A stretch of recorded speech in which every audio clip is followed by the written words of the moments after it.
Certainly, you should discuss everything with a friend. But before you do so, discuss in your mind the man himself. After friendship is formed, you must trust, but before that, you must judge.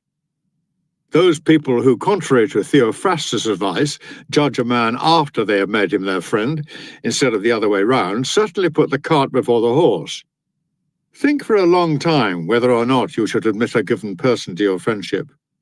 But when you have decided to do so, welcome him heart and soul, and speak as unreservedly with him as you would with yourself.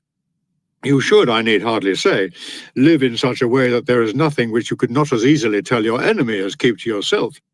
But seeing that certain matters do arise on which convention decrees silence, the things you should share with your friend are all your worries and deliberations. Regard him as loyal, and you will make him loyal.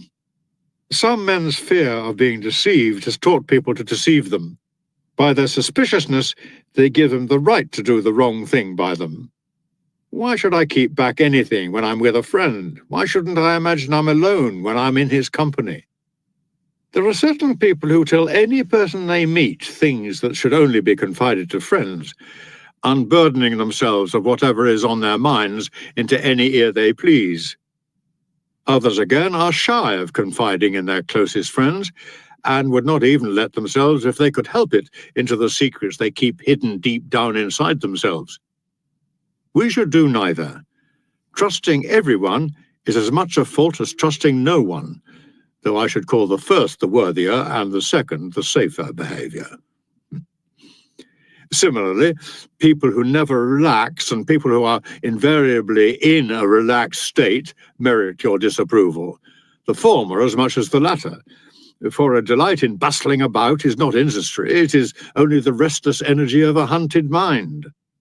And the state of mind that looks on all activity as tiresome is not true repose, but a spineless inertia. This prompts me to memorize something which I came across in Pomponius. Some men have shrunk so far into dark corners that objects in bright daylight seem quite blurred to them.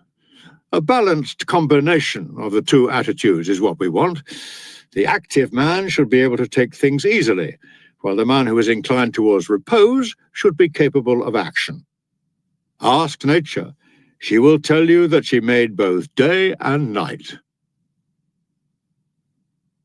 Letter number 5.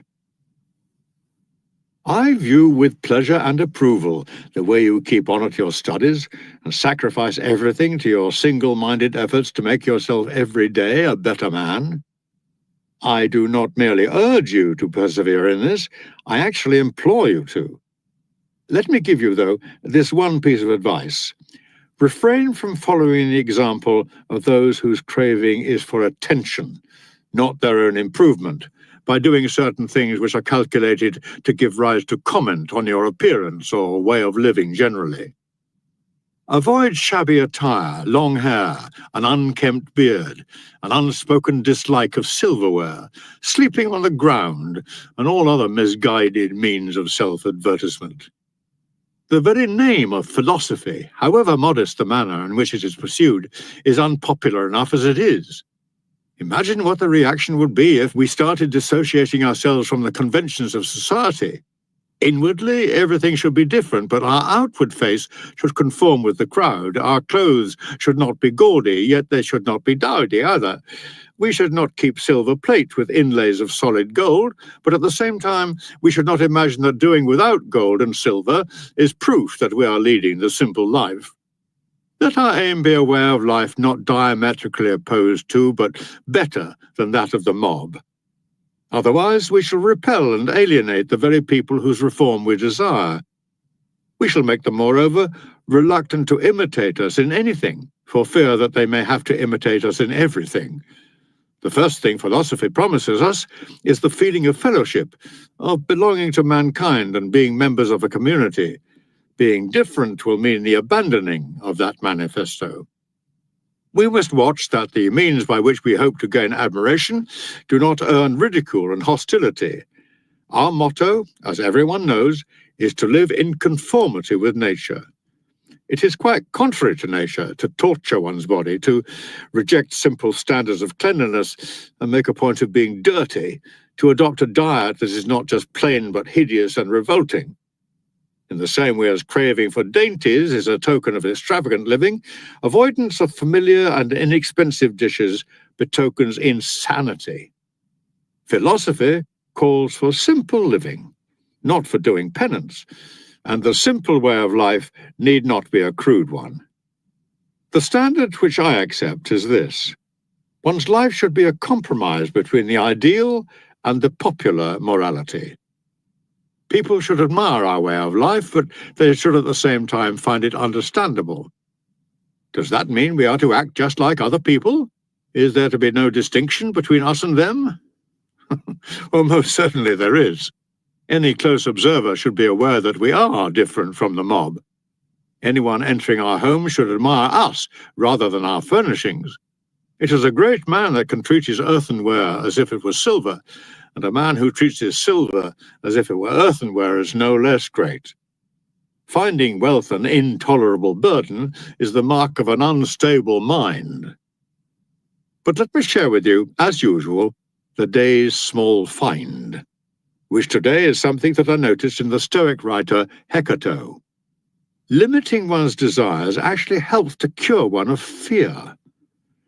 Cease to hope, he says, and you will cease to fear. But how, you will ask, can things as diverse as these be linked?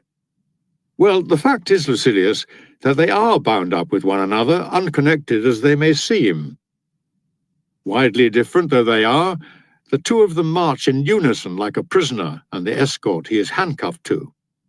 Fear keeps pace with hope, nor does their so moving together surprise me. Both belong to a mind in suspense, to a mind in a state of anxiety through looking into the future. Both are mainly due to projecting our thoughts far ahead of us instead of adapting ourselves to the present. Thus it is that foresight, the greatest blessing humanity has been given, is transformed into a curse. Wild animals run from the dangers they actually see, and once they have escaped them, worry no more. We, however, are tormented alike by what is past and what is to come. A number of our blessings do us harm, for memory brings back the agony of fear, while foresight brings it on prematurely. No one confines his unhappiness to the present. Letter number 6. I see in myself, Lucilius, not just an improvement, but a transformation. Although I would not venture as yet to assure you, or even to hope, that there is nothing left in me needing to be changed. Naturally, there are a lot of things about me requiring to be built up or fined down or eliminated. Even this, the fact that it perceives the failings it was unaware of in itself before, is evidence of a change for the better in one's character. In the case of some sick people, it is a matter of congratulation when they come to realize for themselves that they are sick. I should very much like, then, to share this all-so-sudden metamorphosis of mine with you. Doing so would make me start to feel a surer faith in the friendship that exists between us, that true friendship, which not hope, nor fear, nor concern for personal advantage ever sunders, that friendship in which and for which people are ready to die. I can give you plenty of examples of people who have not been lacking a friend but friendship, something that can never happen when mutual inclination draws two personalities together in a fellowship of desire for all that is honorable. Why cannot it happen? Because they know that everything, and especially their setbacks, is shared between them. You can't imagine how much of an alteration I see each day bringing about in me. Send me too, you will be saying, the things you found so effectual. Indeed, I desire to transfer every one of them to you. Part of my joy in learning is that it puts me in a position to teach. Nothing, however outstanding and however hopeful, will ever give me any pleasure if the knowledge is to be for my benefit alone. If wisdom were offered me on the one condition that I should keep it shut away and not divulge it to anyone, I should reject it. There's no enjoying the possession of anything valuable unless one has someone to share it with.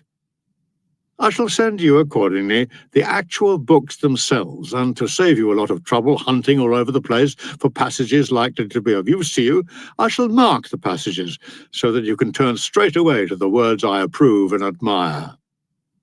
Personal converse, though, and daily intimacy with someone will be of more benefit to you than any discourse.